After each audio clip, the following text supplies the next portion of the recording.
Ain't a damn thing pretty unless you're talking about the bridge and seaport. Even from the seats in the upper decks, you can see the seashore. Tailgate function with the carne asada. Just walk from the tribal building for the Padres. I'm on it. Yeah, cause for the 619, we'll knock you down. Anything for the Brown, put it on the town. Started back rocking the Brown. Ever since we've been knocking them down. Baby said she wanna go to the game. Taught her how to say Padre gang. Here we go, everybody. Game 3 wild card series. Padres Mets tonight. Padres season is on the line. Welcome to the Talking Friars pregame show for October 9th, 2022. I'm your host, Ben Fadden, here on this Sunday. Will the Padres season end today or will it continue? That's the big question that we're all waiting to find the answer out to. I'm nervous, but I'm confident at the same time. It's a weird feeling. Let me know your feelings right now here in the chat if you're live or in the comments if you're on replay. But this is it's a nerve-wracking time. I'm really confident in Joe Musgrove tonight, but I'm also just nervous that obviously the game could still end even if like Musgrove pitches well. Like there's so many things that have to go right for the Padres to win, but you could say the same thing about the Mets. There's so many things that need to go right for the Mets for them to win. They probably need Bassett to pitch really well, and then they need Diaz to be lights out because it's pretty clear to me that Buck Showalter doesn't trust really anyone else in that bullpen, and so Diaz is probably going to go multiple innings tonight, and he's going to have to pitch really good. Their offense is going to have to come through. Both teams are going to have to not allow free passes or extra bases because of errors. So it's just a nerve-wracking thing, obviously, for both fan bases because the Padres, for this fan base, our season could end today, and it'll be disappointing. And for the Mets fan base, their season can end today at home, and it'll be disappointing for them as well. So I'm nervous, but I am confident at the same time. 4:07 is the first pitch on ESPN. It'll be the same ESPN crew, Ravage, Cone, and Perez only. It is what it is. If you want to listen to 97.3 The Fan while you're watching the game, you can do that. Both teams 1-1, and I say that. I mean, I really should say 0-0 because that's what matters. It doesn't matter that they're 1-1 in the postseason. It doesn't matter that the Mets won 101 games in the regular season. It doesn't matter that the Padres won 89 games in the regular season. It's all about today. Both teams are 0-0. Who wins today? That is all that matters. So you want it, you got to go out and get it. So I can't wait for tonight, but I also can, if that makes sense. Like I'm just nervous, but I'm confident as well. Padres lineup is out. Mets lineup, I don't think is out yet. Last time I checked, it wasn't out. No, it's not showing that it's out. So we'll get to the lineups. But first, let's start off with the pitching matchups tonight. Bassett and Musgrove. Remember, today is the only Major League Baseball game. It's in prime time. All eyes of the baseball world are going to be on this game. Chris Bassett, in his last start, went 2 2/3 innings against the Atlanta Braves, gave up 4 earned runs. He walked 3 guys. If he does that again today, the Padres are probably going to be smiling at the end of tonight, I would think, because I'm confident in the Padres pitching. Musgrove, he's allowed 1 run, I believe, in his last 22 innings. His last start, obviously, was against the Giants this past week. 6 innings, no runs, 6-inning shutout, gave up only 2 hits, walked 2 guys, struck out 7. The start before that against the Dodgers, he shut out the Dodgers as well through 5 innings. The start before that, 5 innings, 1 run against a good Cardinals team. I know the Cardinals were eliminated yesterday, but that was still a pretty strong start for Musgrove. The start before that, 6 innings, no runs. So, yeah, he had that rough patch from August 26th against the Royals to probably September 11th against the Dodgers. Where it was either short outings, less than 4 innings, like it was against the Royals August 26th, or it was just giving up too many runs for his liking, for his expectations, like the Dodger game, September 11th, 5 1/3 innings, 4 earned runs. maybe, too many home runs. He gave up 3 home runs against Arizona on September 6th. So it just wasn't performing up to his level of expectations, but that is behind him, at least going into tonight's start. Now, I know some people will say, well, that doesn't matter. Look at Blake Snell last night. He was pitching well in the second half of the season, pretty much the whole year. His last start was really good, I thought, against the White Sox. Gave up 1 run, and then he doesn't make it through 4 innings last night. So, yes, I know it doesn't matter technically what Joe has done these last 4 starts leading up to tonight, but I'd rather have him pitching well in his last 4 starts leading up to tonight to at least give me confidence than have him not be pitching well in those last 4 starts leading up to tonight, right? I'd rather be in the position the Padres are in with their starter and Joe Musgrove than Mets fans are in, right, with Bassett, who struggled last time out. And I think the Padres, with the bullpen situations, they have the advantage. For some reason, Ken Rosenthal in The Athletic today, he said that the Mets are still the favorites to win this series in advance today. I don't know if I agree with that. Like, their bullpen's not in as good of shape as the Padres' bullpen is. I'd rather have Joe Musgrove on the mound than Chris Bassett. And the lineups, I guess maybe you could give the advantage to the Mets because they had a better night last night than the Padres did. But the Padres scored 7 runs off of Max Scherzer in Game 1. So I think it's really close. I'm not trying to say that, the Mets, there's no way that they should be the favorites at all to the Padres. Like, some people can think that, but it felt like Ken was saying in The Athletic this morning that the Mets are definitely the favorites today, and I don't see it that way. I just don't. Um, Vikram says the Mets lineup is out, so I'll check that. But let me talk about the bullpen situation here real quick. So Martinez went 36 pitches last night. Probably won't be available today. If it's an emergency situation, yeah, I think he'll be available. But they don't have Manaea, or he didn't pitch in games 1 or game 2, so he should be available to pitch tonight in any situation that they need him in. If it goes extra innings, they can have Manaea in there if other guys have been used already. So I think Martinez doesn't go tonight. Best case scenario. Same thing with Adrian Morhone, 29 pitches yesterday. They were using those guys so that they didn't have to use Hader. They didn't have to use Garcia. They didn't have to use Suarez. They didn't have to use Tim Hill. I said it on my reaction episode last night. If you missed it, I would have brought in Tim Hill with the bases loaded instead of having Adrian Morhone face Jeff McNeil. I said that on the wrap-up show with Jim last night as well, Jim Russell, and I still stick by that. But I guess the good thing is Hill is available today, and he's gonna be able to go an inning, maybe more than that. I don't think that they want him to do that. They probably want him to finish off an inning if there's a string of lefties up.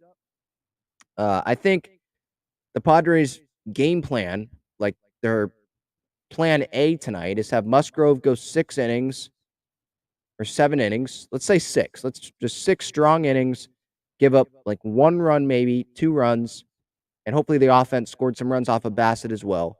It's a close game, and then you can have Suarez go multiple innings. You can have him go 7 and 8 with Garcia warming if things don't go well, and then you can have Hader go in the 9th. I don't think they want Hader to pitch more than 3 outs because he just hasn't done that a lot this season. And when he's tried to do that, it hasn't worked. So I think it was that Nationals game. They put him in there in the 8th inning. Didn't work. I think they want him to pitch the 9th inning tonight. And Bomel said post-game last night that Robert Suarez would be available to pitch multiple innings tonight. He has done that this year. And he is the Padres' second best reliever right now. He has not allowed a run since the month of August. So I definitely think you could see Suarez come in right after Musgrove. If Musgrove goes 6 innings, you have Suarez go 7 and 8. Or if he can't get through 2, you have Garcia come in, who pitched pretty well game 1, 12 pitches that night, and he had a day rest yesterday. And then you go to Hader. I think that's the 3 that they want to use tonight. If they have to use Hill or want to use Hill for a matchup to end an inning or something, then I think they'll do that. But I don't think they wanna use Minaya. I don't think they wanna use, Johnson after 21 pitches last night. I don't think they wanna use Wilson, and they definitely don't wanna use Morejon or Martinez, I don't think. Maybe Martinez is like a Tim Hill situation where they're gonna have Martinez, maybe someone's not hitting well against a changeup, and Martinez obviously has the nasty changeup, so they want Martinez to come in and face that one guy to end an inning. But I think Suarez, Hader, those 2 guys are definitely pitching. Bomel said that last night after the game. If they have to use Garcia, then they'll use him. But ideally, I think they wanna go Musgrove, Suarez, Hader, and that's it. And the Mets, that's pretty comparable with them too. Probably if you ask Buck Showalter, he's probably gonna say, "We want Bassett, and we want probably Lugo or Ottavino and Diaz for multiple innings." I think Diaz, they're gonna use him as long as they can use him. I don't know if that's gonna be right after Bassett. Probably depends on the score and who's up, kinda like last night. But they're gonna stick to minimal guys out of the bullpen as well. They don't trust, really, it doesn't seem like they trust anyone other than Edwin Diaz. The Padres, they trust more guys than just Josh Hader. So I think that's good. They have the leg up there. Both lineups are out now. And so let's get to that. I will get to your comments in the chat. If you want to support the channel, you can use that super chat button. Super pumped up tonight for game 3, winner take all. The 164 games that happened before this, they don't matter anymore. It's all about tonight's game. So Padres lineup is out. The Mets lineup is out. We can start with the Padres lineup. I'm looking up the Mets lineup here real quick. Padres lineup, you got Jerks and Profar leading off in left field. Let me know if this lineup sounds familiar. It should. Soto's hitting second. He's in right field. Manny Machado is hitting third. He's playing third. Josh Bell's hitting fourth. He's DHing. Jake Cronenworth, he's batting fifth at second base. Myers is batting sixth. He is playing first. Ha-Seong Kim, he is batting seventh. He's playing shortstop. Grish, he's in center field batting eighth. And then Nola is going to be catching for Joe tonight. He is batting ninth. If that lineup sounds familiar, it's because it is. It's the same lineup that Bomel put out for game 1. And the Padres scored 7 runs off of the starting pitcher, Max Scherzer, in that game. And they're hoping to see that again tonight. I like having Myers in there tonight. I like having Drury as a bench power option if they want to go him. Let's say they're losing and they like him as a pinch hitter over Nola. Let's say it's late in the game, they have to put up runs. They can do that. And obviously Campy's available. Alfaro's available off the bench. They obviously would want to have Nola still in there the whole game because that means they're winning the game and they want that defense back there. But they do have some options off the bench. Trying to look up the Mets lineup here real quick, because it's not up on MLB.com. So I'm going to have to go looking for this lineup here. Okay, so Brandon Nimmo, he's leading off for the Mets. He is in center field. Starling Marte's in right field batting second. Lindor's at short. Alonso's at first. McNeil's at second. Canna is in left. They have Vogelbach DHing, not Darren Ruff tonight. Eduardo Escobar is batting eighth. He is at third. And then Tomas Nido, he's been catching the whole series. He's batting ninth, and he's obviously catching. That's pretty much what the lineup's been. Marte was hitting sixth in game 1, but the Mets didn't really know what they were going to get out of him.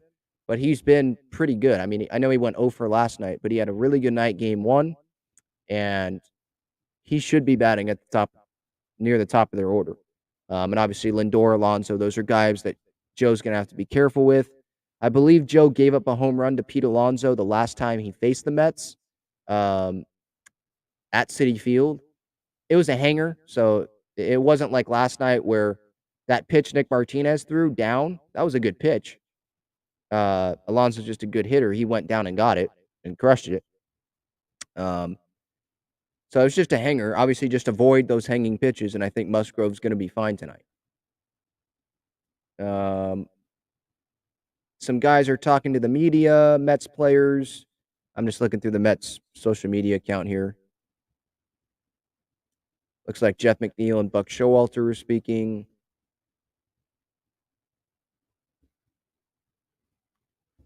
Let me see what you guys are thinking tonight. What are you guys thinking? Are you guys nervous? Are you guys confident about today's game? I'm confident. I put up on Twitter earlier this morning. Like, there's no other guy I would rather have on the mound today in a winner go home game than Joe Musgrove. I mean, this guy's from San Diego. It's a perfect potential story. San Diego kid throws the first no hitter in Padres history and then follows it up the next season. Winner go home playoff game, his first postseason start, pitches the Padres to victory so that they can go face the Dodgers in the NLDS and clinches, guarantees the Padres hosting a postseason game. Because that's what would happen. If the Padres win today, they at least get one playoff game at Petco Park in front of these great fans. And I'll be in that building if that happens. I believe that game would be next Friday, I want to say.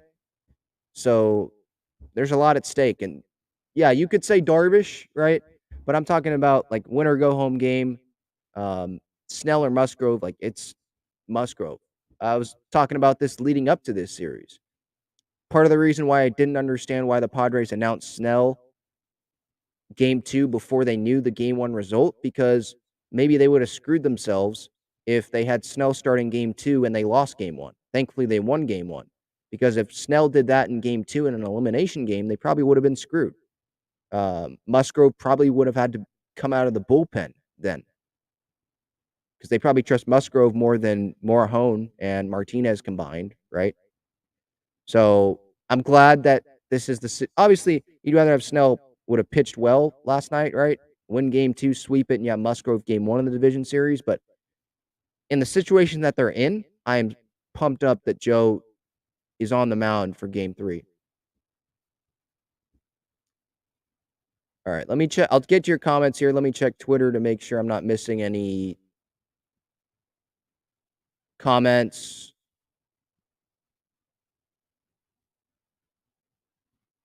If Bomel spoke to the media or anything, doesn't look like it. Again, 4:07 p.m. Pacific time. That is the first pitch. Let me know where you guys are going to be watching the game from and how you're feeling.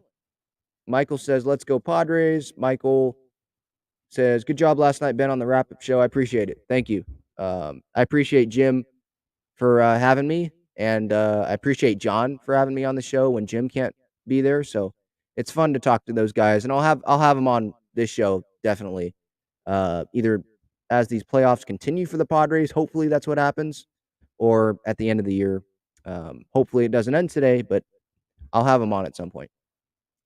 And hopefully I'll be able to have on the guest I was supposed to have on from WFAN, Evan Roberts. He is a huge Mets fan. He's like me, but as a Mets fan, like watches every game, diehard Mets fan, reacts to all the games. He's a season ticket holder. Hopefully I can have him on after this series. He said he'd do it. He couldn't show up. He was busy. I think that was on Thursday or whenever I was supposed to have him on. Thursday, this past Thursday. But he said he'll come on after this series. So I'm excited to talk to him and get his perspective, because he gets riled up sometimes just like I do. And I'm sure he'll be riled up if the Mets lose tonight. And he'll be happy if the Mets win. J-Fly, I agree with this. He says Cronenworth needs to have a game offensively. He does not have a hit yet in this series. And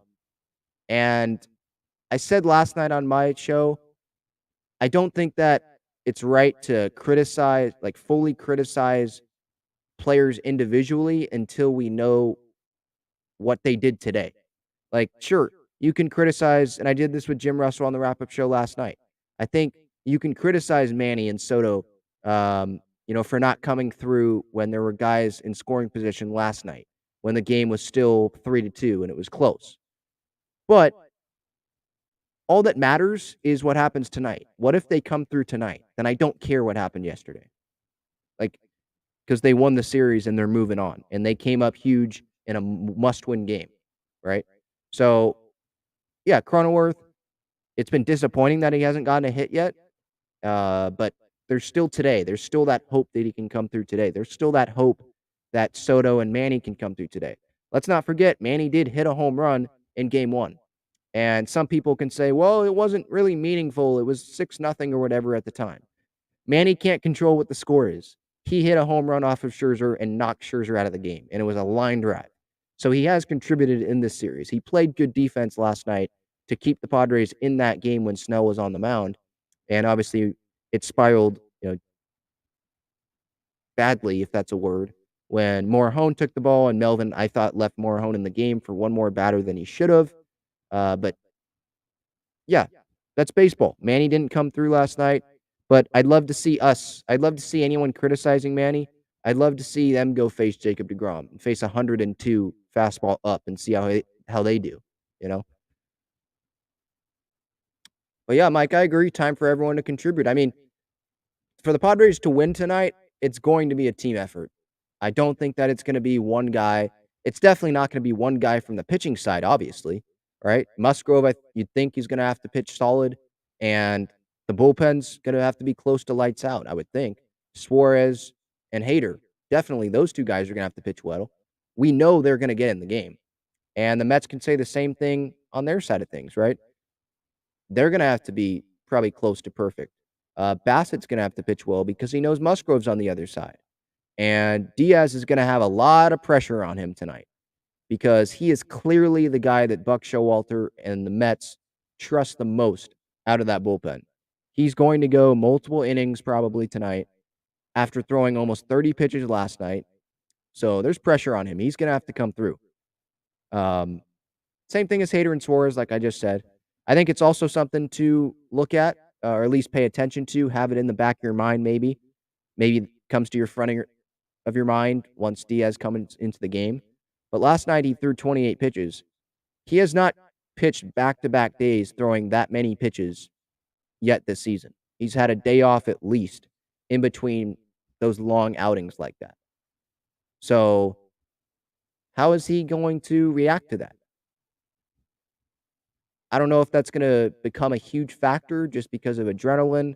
And, when it's a playoff game, those things that hurt, the aches in your body, you probably don't feel them as much because you're so focused on, I need to go help this team.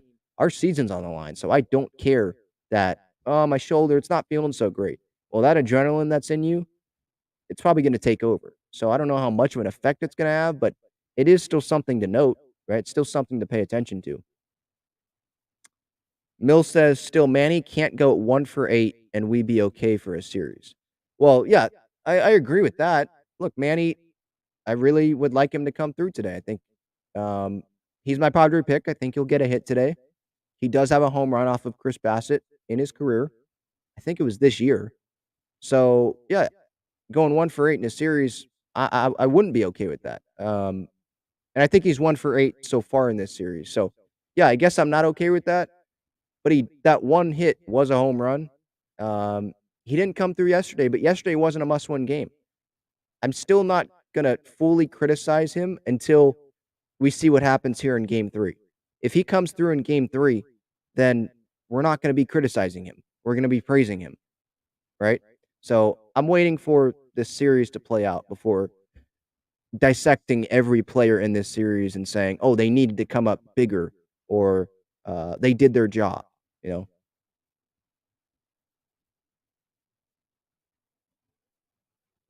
Mills, you're saying Manny's gonna get a hit. Also think Soto's gonna come through too. I like the confidence. Yesterday my Padre pick was Soto. He came through. So I'm 104 and 54 so far this season in my pregame show Padre pick. And as I said today, I'm gonna go with Manny. Let me look up. Hang on, I just had this window open. I'm looking up Manny's numbers against Bassett in his career. He is 3 for 12, so he's hitting 250 off him in his career. He has a single, a double, and a homer. If you go through the rest of the Padres lineup, you got Soto's 2 for 3 off of Bassett. Profar's 2 for 6. Crony is 2 for 6. Myers is 1 for 3 off of Bassett, a double. That was that one hit. Drury's not in the lineup.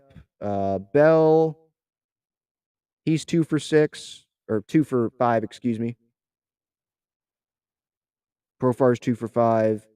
Soto's 2 for 3. I was looking at the plate appearances, my bad. Grish, 0 for 4. Nola, 0 for 2. Kim, I don't think has a hit yet. No, he doesn't have a hit. But the top of their order, they do have some success off of Bassett. So that is definitely good news. Yeah, J-Fly asks, is Myers' numbers better than Drury against the starter today? Yeah. Drury doesn't have a hit off of Bassett, and he'll possibly be a bench option, or he is a bench option for Bomel. And Myers, I think he's the better defensive first baseman, and he does have better numbers off of Bassett than Drury does. He at least has gotten on base off of Bassett before.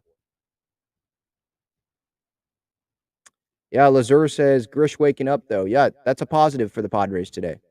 You have a hot Trent Grisham. You know the defense is going to be there, or at least you can expect the defense to be there, right?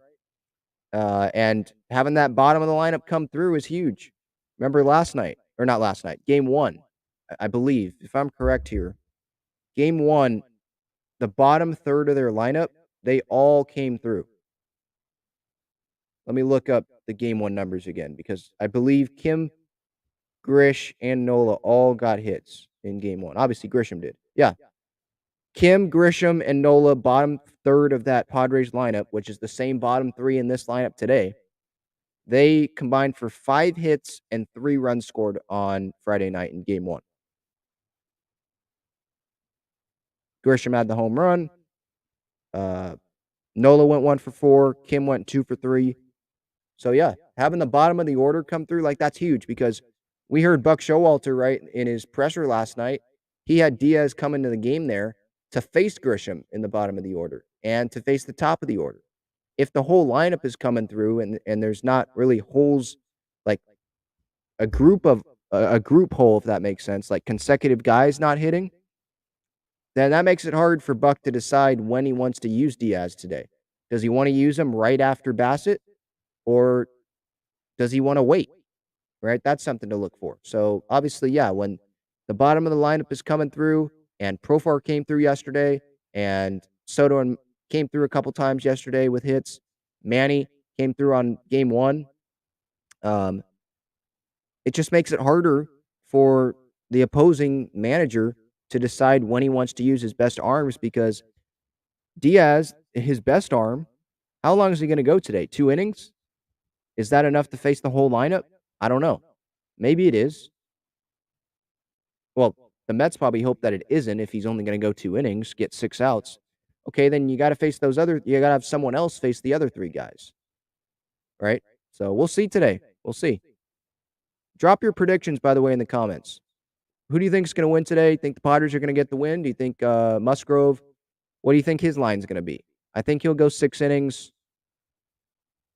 2 or 3 runs, and I hope that's enough for the Padres today.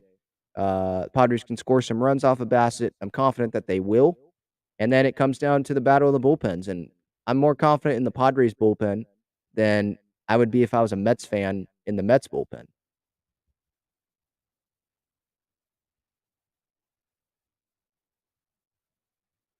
Eddie says, the problem with asking one of us to face DeGrom is we're not $30 million a year MVP candidates. That's right. Yeah, that's true. Yeah, I was telling you guys, yeah, I'd like to see you guys face DeGrom. That's true. But regardless if you're making $30 million, DeGrom is still an amazing pitcher. He's the best pitcher on the planet, arguably, when he's on his game. And when he had that pitch mix going last night, fastball 100 miles an hour up in the zone. He had the slider working. He was getting some calls from the umpire, Chris Guccione, as well. Like, that's hard to hit. Have anyone go out there. Have Mike Trout go up there against DeGrom. It's not a guarantee that he's going to come through, you know? Like, even when he gave up those 3 bombs against the Braves last week, I think he still struck out double digits. So, like, he's still a very, very tough guy to face. Your point is fair, Like, the guy's making $30 million a year. He's the superstar on the team. He's the MVP. You got to come. The MVP has to come through in the postseason. But we also, I think, we got to remember we wouldn't be here if Manny wasn't on this team as well. I'm not using that as an excuse. I'm just saying we wouldn't be here facing DeGrom. We wouldn't be here in Game 3 if Manny wasn't on the team. So, all right. Mills says, I think the same as J-Fly, 5-4. J-Fly says Padres win 5-4. Okay. I'm thinking more like 4-2, 4-3. But yeah, Mills says 5-4 or 6-4. Hater closes it out. Hey, I'm fine with that. I don't care what the score is going to be. As long as the Padres come home with a win or go to LA with the win, technically, and they get that champagne on them post game, I'm going to be really, really happy. And I'll have my game reaction. Usually it's a series reaction. I've been doing game reactions because it's the postseason. I'll have that here live on YouTube after the game. So I hope that you join me. I'll have the clips at Talking Friars on Twitter. I'm also on Instagram. Same Talking Friars at Talking Friars. Thanks so much for tuning in. Go Padres. Let's enjoy this one, guys. Nervous, confident. That's how I'm feeling right now. 407. I'll probably be more nervous than confident, but I wouldn't have anyone else. I wouldn't rather have anyone else on the mound other than Joe Musgrove. So let's go, Joe. Bring it home. Here we go. See ya.